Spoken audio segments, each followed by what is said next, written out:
Hi guys, and welcome back to Raven's Haven. Today we're going to be talking about the time I worked for a psychopath. So this all began just a little bit before last summer started. I got a really cool little job at an ice cream and chocolate shop, and I was really excited. I thought it was going to be like a good, fun, solid summer job. But the manager was kind of like intense. She was like a loose cannon. She could go off at any given moment, and she was very like judgmental and expected like unrealistic amounts from you.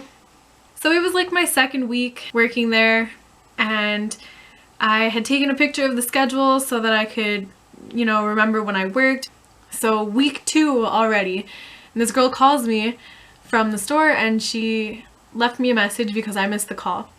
And it says like, "Hi Raven, we're just wondering where you are, if you're going to show up for your shift. You were supposed to start at 6. Call us back and let us know what's happening."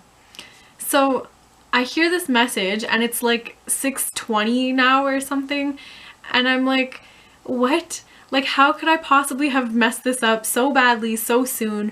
My heart just sank and I'm like freaking out, like I feel like an idiot. So I go back in my phone and I check my picture, and I'm like, I'm not scheduled to work. So I'm really confused, and I call the girl back and I'm like, "Hey, sorry I missed your call, but I took a picture of the schedule and I'm not on it, so I'm not sure like what you're talking about." And she goes, "Oh, well, the schedule changes, so you have to come in and check it often." And I'm like, "Oh, well, nobody told me this little tidbit of information that's kind of crucial, nor did anybody tell me that the schedule did change and I'm now on it when I wasn't before. So, okay." I'm like, "Sorry, I wasn't expecting to be on it and I'm busy now." So I was like, no way, can't do it. We're off to like a rocky start now, and I'm like, I feel bad about it, but like it's really not my fault at this point. So just to be sure, I called the manager the next day and I told her like, "Hey, I just want to make it clear that the reason I didn't show up wasn't because I was just like, oh, I don't feel like showing up. It was because I genuinely had no idea. Otherwise I would have been there." And she goes, "Oh, it's okay." Which I was really surprised because I thought she was gonna like freak out at me and like probably fire me. But she was like, "It's okay, but that reminds me, you're not allowed to take pictures of our schedule." And I'm like, "Oh, okay. I didn't know, sorry." I previously worked at a place where they emailed the schedule out to everybody, so I thought it was just weird to not be able to have like your own copy of the schedule. So now I'm pretty sure that that was because of like some sort of legal implications, because she would frequently change the schedule without letting anybody know, and I think it was so that we wouldn't have any like proof or evidence of this, because I don't think they're allowed to do that, but I'm no expert, I don't know. So then I used to work like Wednesday mornings with the manager, just her and I alone, before I went to school. And one day we got a delivery of ice cream, and she asked me if I could help her change the tubs. So I said, "Sure, how do I do that?"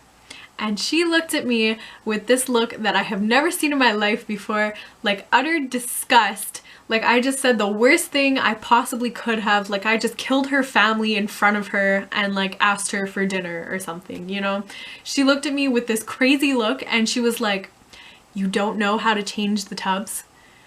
And it's like my 3rd week there, and I'm like, "No, I've never done it before." And she goes, "So what do you do while you're here and I'm paying you?" And I'm like, whoa, chill.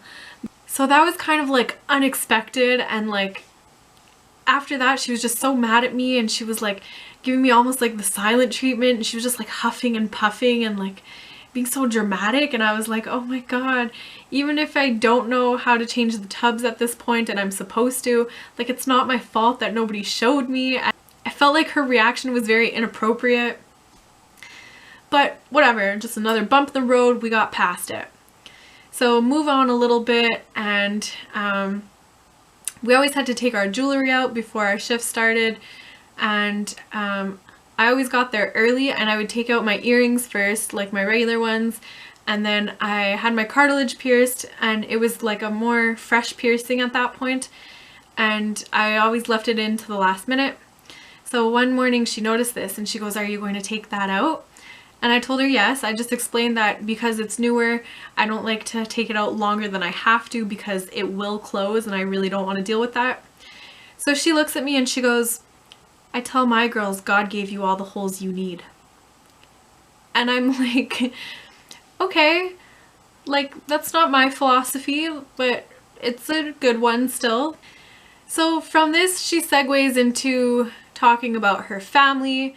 She tells me like she doesn't get why people get tattoos and piercings.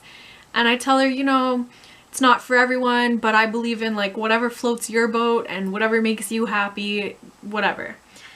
So she just goes on and she's telling me, my sister likes Elvis. So you know what she did? She got a back piece with Elvis's face on it. And I'm like, okay, maybe I wouldn't have done it, but I guess it made her happy, so why not? Whatever. So next she lets me know that when she was growing up, she had two sisters and her mom liked one sister more and the dad liked the other sister more and she was just kind of there. And I'm like, oh, that's like unfortunate. What am I supposed to tell you?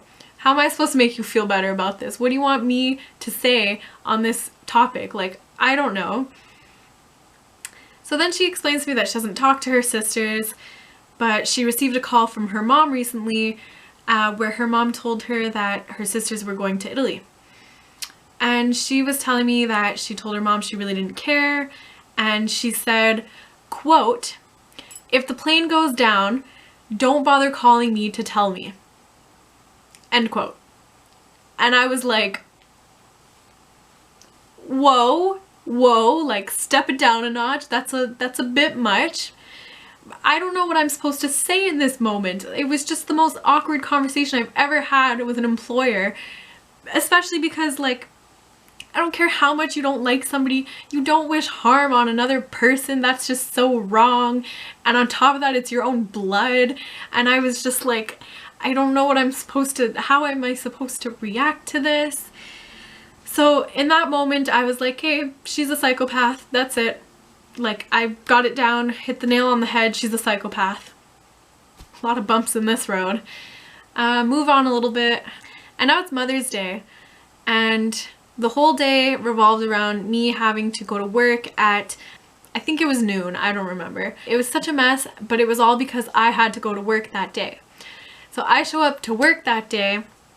And the assistant manager is there and she goes, oh, what are you doing here? You don't work today. And I'm like, what do you mean I don't work today?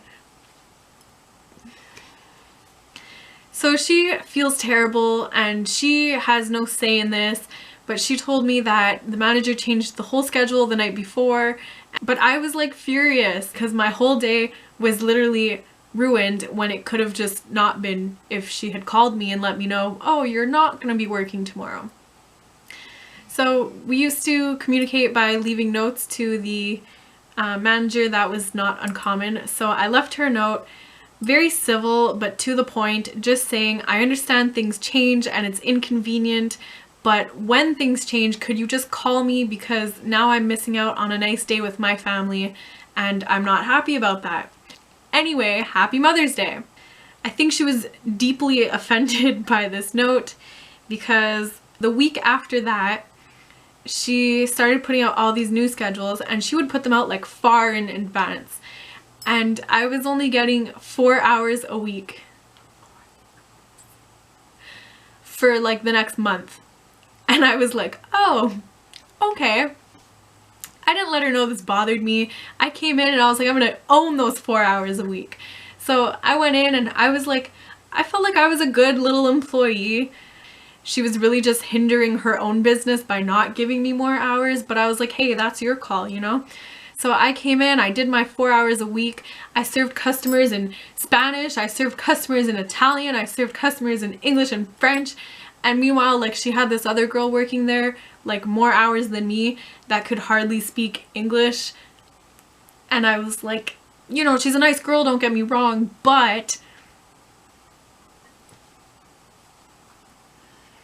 So I think maybe she felt I wasn't bothered enough by this or something, I don't know. She also conveniently scheduled me so that I never had to see her again. So, I mean, I wasn't complaining about that. After that, she cut my hours to 3 hours a week. So that was a little bit rough. That was like a real like slap in the face after like really 4 hours a week to 3 hours a week. So after that, I mean, obviously I ended up finding myself another job and I quit that place like super suddenly. Obviously that was her intention for me to quit, but like I didn't give her my 2 weeks. I just called her and was like, yeah, bye, nice knowing you. And that's my story of how I worked for a psychopath. It was a kind of good time, but a lot of bumps in the road. If you're still watching, I thank you greatly for that. And don't forget, you can always like and you can always subscribe and you can always come back for more.